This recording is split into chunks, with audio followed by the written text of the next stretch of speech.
Hello everyone, welcome back to my channel. Thank you guys so much for joining me for today's video. Today I am sharing my annual Day of the Dead celebration with you guys. I was so happy to see in last video's comments that a lot of you guys wanted to see it. I absolutely love the celebration and love bringing you guys along to just show you guys what it entails, as well as show you some traditional Mexican recipes. So I'm starting off by making some Day of the Dead cookies. Now this is the first year I make these. I actually usually always make Day of the Dead bread, which is traditional to have on your ofrenda. However, this year I am juggling an almost toddler, so I needed to simplify my life just a little bit because we are making tamales. So I decided to go with the cookies instead, and they taste so amazing. I will leave the ingredients down below in the description box, but essentially it is just butter, which I went ahead and I mixed with some powdered sugar, and then I added the all-purpose flour. I'll also be adding some salt, as you guys can see here, some, I believe it's called orange blossom something. You guys will see the bottle in just a minute, and again I will link it down below in the description box, as well as some orange zest. And that is essentially everything you're gonna do. They are so yummy. They have that hint of orange, which again is traditional in Day of the Dead bread. So if you're interested in the Day of the Dead bread ingredients or recipe, I will link last year's video, as I do show you guys how I make it in that one. So yeah, just gonna finish up these cookies before moving on to making my ofrenda.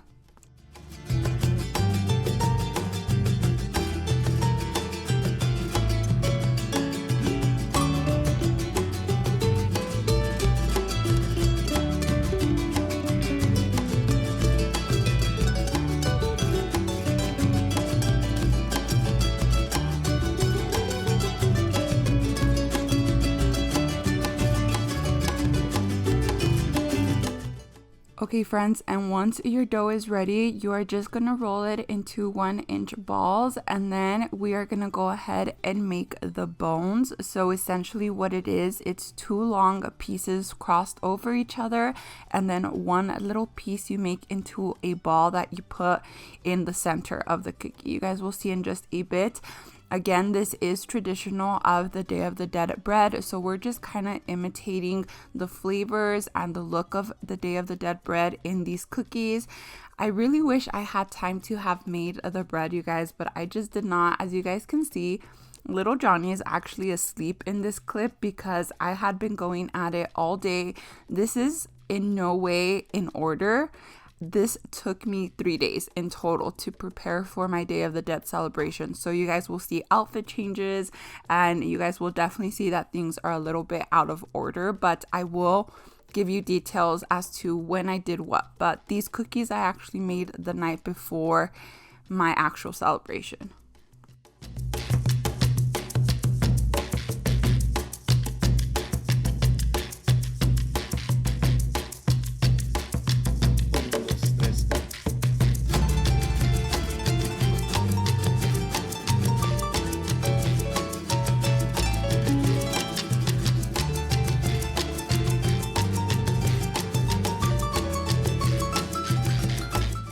And they do go into the oven for 15 minutes at 350 degrees. Once you take them out, you're just gonna spread some butter over them, some melted butter, and some cinnamon sugar, and that is it. That is all you have to do. Look at how cute they look. They definitely look like a miniature Day of the Dead bread, and they do melt in your mouth, so they are absolutely perfect. But as I mentioned, now I'm gonna build my ofrenda. So usually I always do 2 levels on my ofrenda, but this year I am making 3 levels because we are actually adding a few more loved ones. So I definitely wanted to make sure I had enough room for everyone's picture.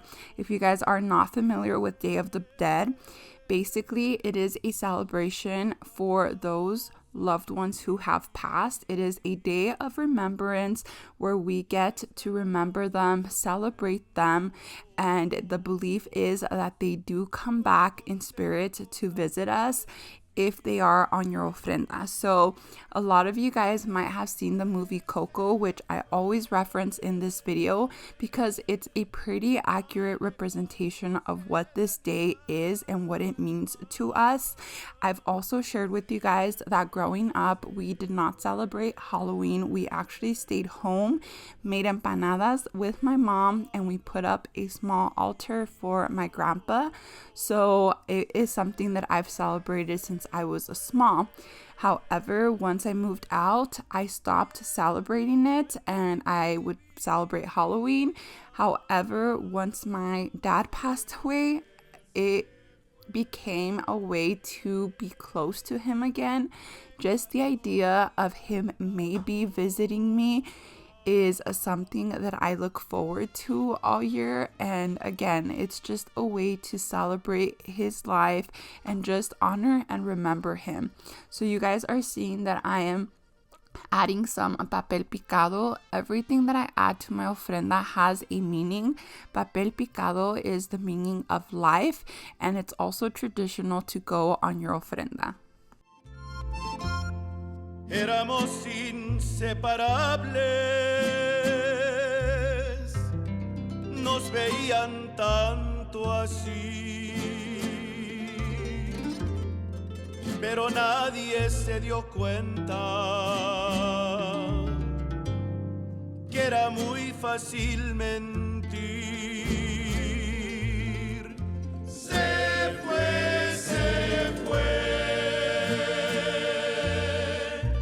alejándose de mi alma. Se fue, hasta llegar al olvido. I actually was able to make my papel picado using my Cricut, but you guys should see some of the traditional papel picado made on actual tissue paper. It is so intricate and so beautiful. I wish that I was that talented, but I am not. However, I am happy that a lot of the things on my ofrenda are handmade, or like I've crafted myself, I've painted, I've added flowers, I've just made it colorful. Again, your ofrenda can be as colorful as you want to make it or as neutral as you want to make it. I personally choose colorful because my dad was colorblind, so I believe that now in the afterlife he is able to see all the beautiful colors, so that is why I stick to colors. Here is my dad, you guys. It's so hard every year to put up his picture. This year I'm also adding a picture of our two babies that we lost, our daughter and our son. So this year was definitely a little bit harder. You guys probably don't see my face because I am crying a lot while I'm doing this. I also went ahead and added a marigold arc on the back. This is believed to be a portal for them to come back to us. So yeah, again, just a lot of beliefs surrounding an ofrenda, and I just love this celebration. I love that I was able to show this to my son, and then I'll be able to raise him celebrating this. This picture right here are both my grandparents who have also passed. Interestingly enough, they passed on the same day, just different years. So yeah, I just thought that was pretty strange. The picture on the left is my mom's late husband, and the picture on the right is my mom's kitty that passed away. You can actually build an ofrenda for October 27th, which is believed to be like our pets coming back to us. So this was the first year that Fuji was on the ofrenda, and yeah, we really hope that he came back because it was a hard loss this year. But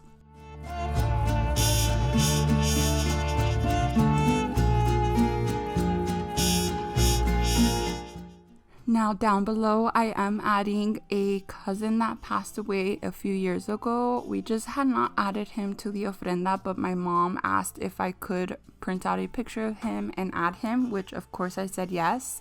And over on the right is my mom's brother, or adoptive brother. He passed away last year right before Day of the Dead, but it is advised or believed to wait a minimum of 3 months from someone's passing to add them to the ofrenda. So last year he had just passed away, so we weren't able to include him in the ofrenda until this year.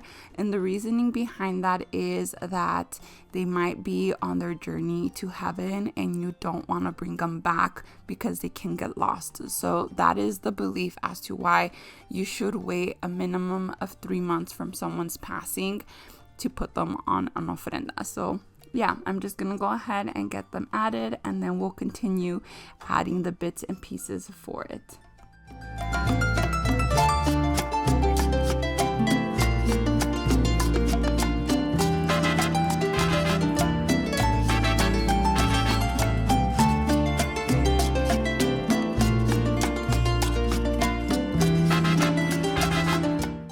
And now I'm going through and adding candles. Candles are believed to help guide the souls back. The light basically just helps them come back and guides them.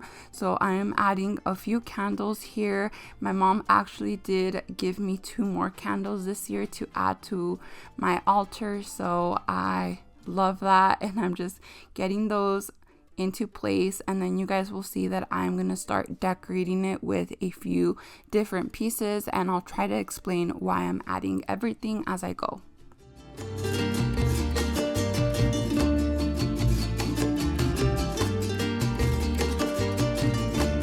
No nací para doblarme, yo nací para guerrear. No nací para doblarme, no nací para.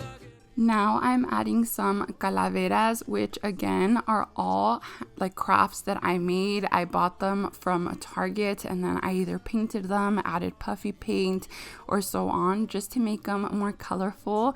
And these actually represent death, because again, death is just a part of life. So in our tradition, it's just a natural part of life, so we celebrate it. Again, we remember those who have passed, but we celebrate that they lived and that they have gone off to the afterlife, basically. So that is what the calaveras represent. And then I'm just moving bits and pieces around just to kind of make everything fit, because we still have a lot of things to add.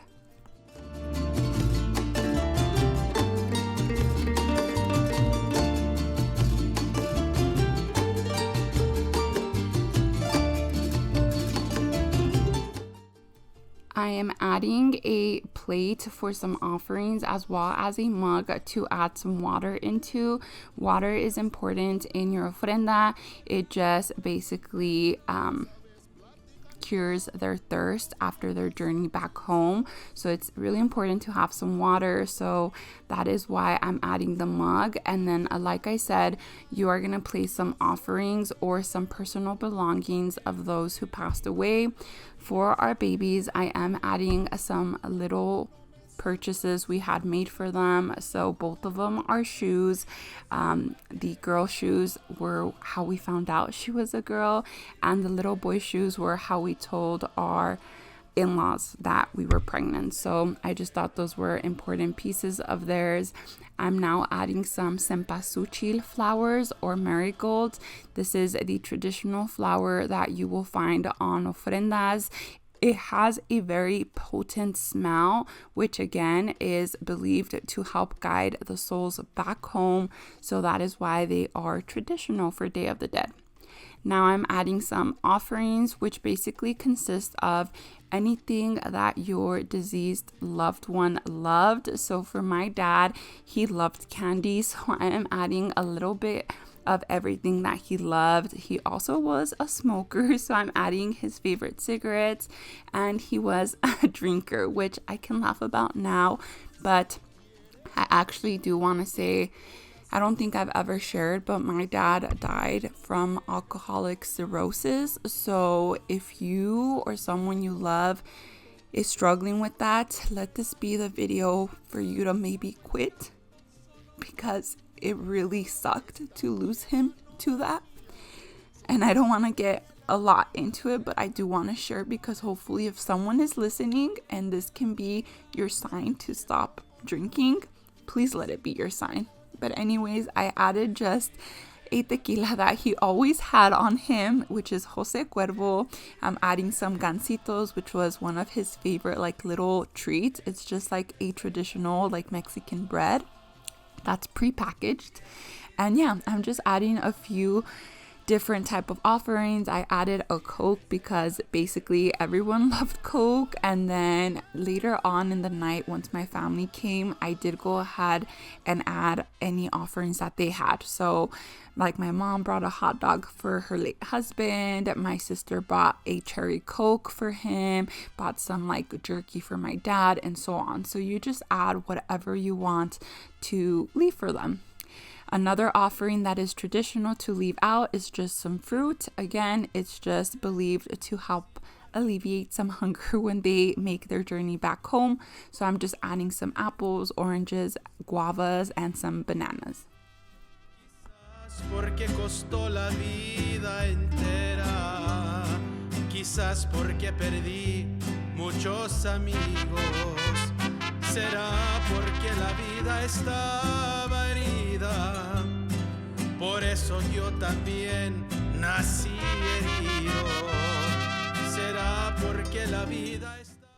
And lastly, I added my Day of the Dead cookies, which again, I wish it was actual Day of the Dead bread, but anyways, it'll do the trick. Also, I'm adding some cempasúchil, just like trimmings of it. I'm just scattering it around my ofrenda. Again, it's just believed to be a very potent odor to guide them back. So yeah, that's how I'm finishing it off, and I'll show you guys the last step in just a bit.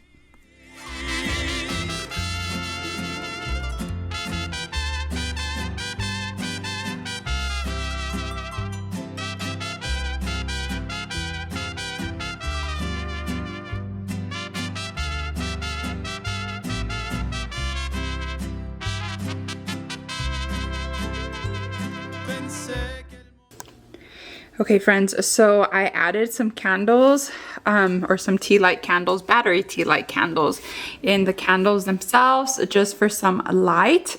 But this is what it looks like. And then also you want to add some salt somewhere on your altar. So I'm just gonna go ahead and add that back here. But let me show you guys how it turned out. I think baby Johnny is very impressed by it. He's been making noises and clapping and looking at it. So I gotta say, I do think it came out very, very nice this year.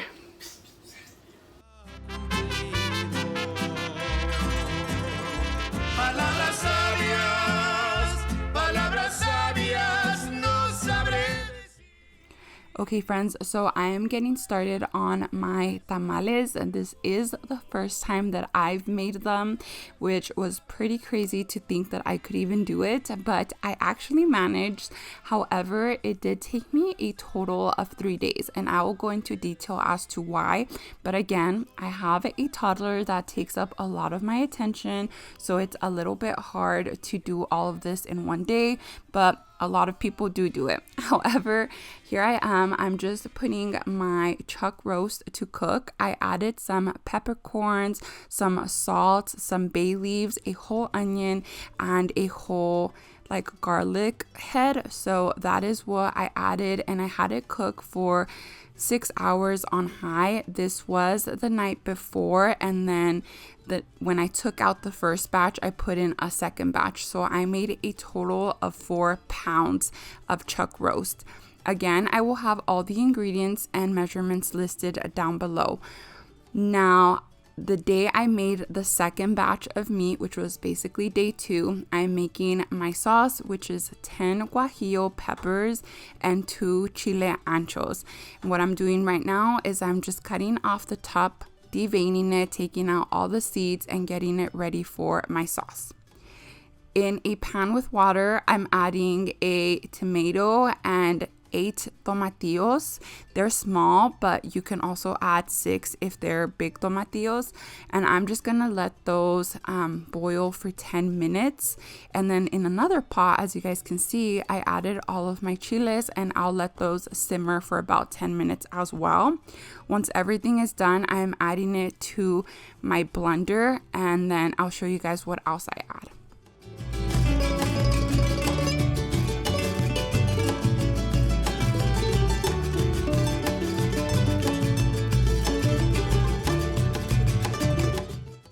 Okay friends, so to my blender, I'm adding 6 garlic cloves and all my spices, which again will be listed down below in the description box, and then a cup of broth from the water we cooked our meat in. And then before I blend it, I'm gonna let it completely cool off. Please, you guys, let it cool off. I have heard some horror stories of like it exploding and burning people, so just let it cool off. We're gonna get working on our tamal masa. Again, measurements and ingredients will be down below, but basically got started with the tamal flour, and then I added the spices, got all that mixed up, so I had my dry ingredients ready. And then over on my KitchenAid, if you have a KitchenAid, please use it. It makes it so much easier. But I am adding my lard, and I'm gonna go ahead and whisk it.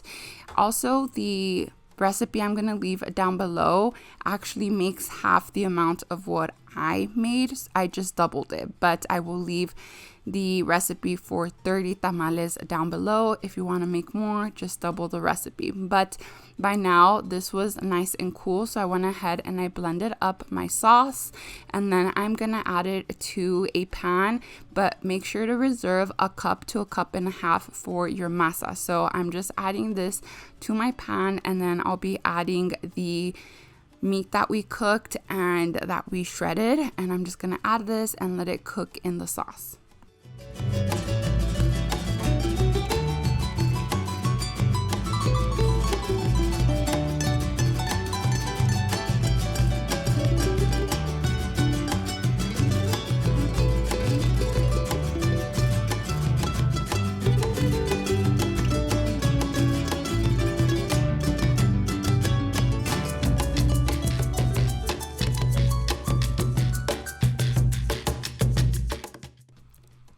And just to not wash a lot of dishes, I just went ahead and I added my meat broth into my blender, and then I mixed in the red sauce that I reserved for the masa. Again, I doubled the recipe, so I actually used a total of 8 cups, I want to say, but just follow the recipe down below. And then now what we're going to do, now that our lard is nice and soft and whipped, is we're going to slowly start incorporating 1 cup of our dry ingredients and 1 cup of our liquid, and then just let that mix, add another cup and then another cup, and so on and so forth until all your dry ingredients are gone and all your sauce is gone. So you guys will see in just a bit how that looks like, but yeah, I'm just doing that until the dry ingredients and the liquid is gone. And once you have all of it incorporated, you just want to put a kitchen towel so you don't get a lot of splatters on your wall, and you're gonna let your KitchenAid go for about 25 minutes, which I told you guys is why if you have a KitchenAid, it is so helpful. Otherwise you'd be doing this by hand and it takes so long and it makes your arms hurt so much. So yes, I'm so grateful I had my KitchenAid. Here it is once it's ready. And actually this was day 2 of preparing for my celebration. So I actually put the meat sauce and the masa in the fridge. I just made sure to cover the masa really well with plastic, and I left it in the fridge overnight because I didn't actually start working on putting the tamales together until the day of. So now this is the day of my celebration. This is in the morning. I made sure to wash my corn husk well, like on both sides. And then once they were all washed, I just spread them into my sink and I let them soak in hot water for about an hour to 2 hours. So that is why it's the first thing I did this morning before I did anything else.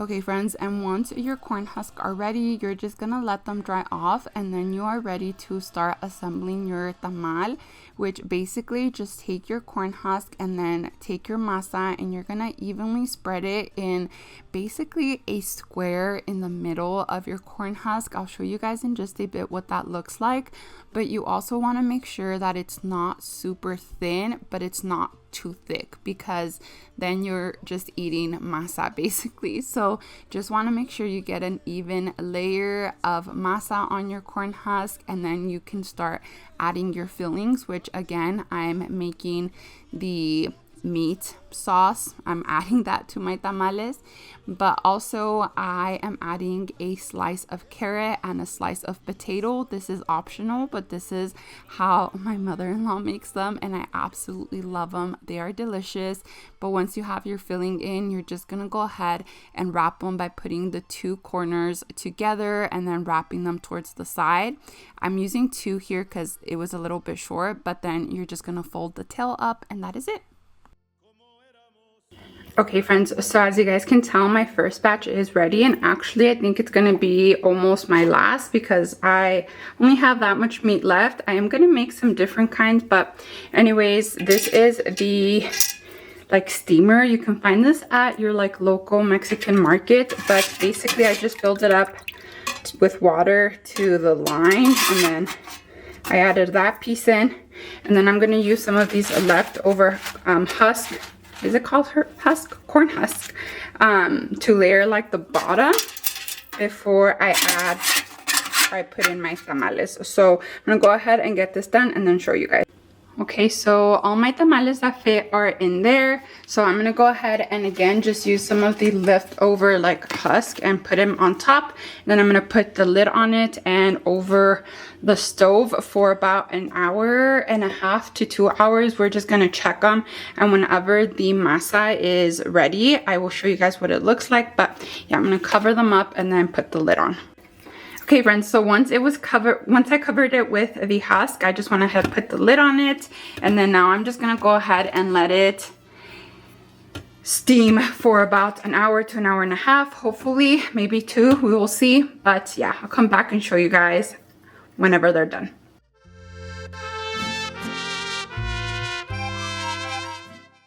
Okay friends, and that is all. This is how my altar or ofrenda turned out. I absolutely love it and I love the celebration. I love getting to share it with you guys. I don't really see a lot of videos on it on YouTube, so it's always a video I look forward to filming. You guys saw how much work is put into this celebration, but I do it gladly because I just want to honor and celebrate my dad, my babies, and my loved ones. I heard once that it is beautiful to be loved in life, but it is a privilege to be loved after death. And I just want my dad and my babies to know that I love them, even though they're not here anymore. But yeah. This is everyone together. This is how the tamales turned out. They were absolutely delicious. I love having all my family here, and it was just such a beautiful night. Again, just remembering and honoring our loved ones and just getting to spend time with each other once while we're alive. So yeah. Okay, you guys, if you don't believe me, they're gone. They're all gone. How are they? Good night.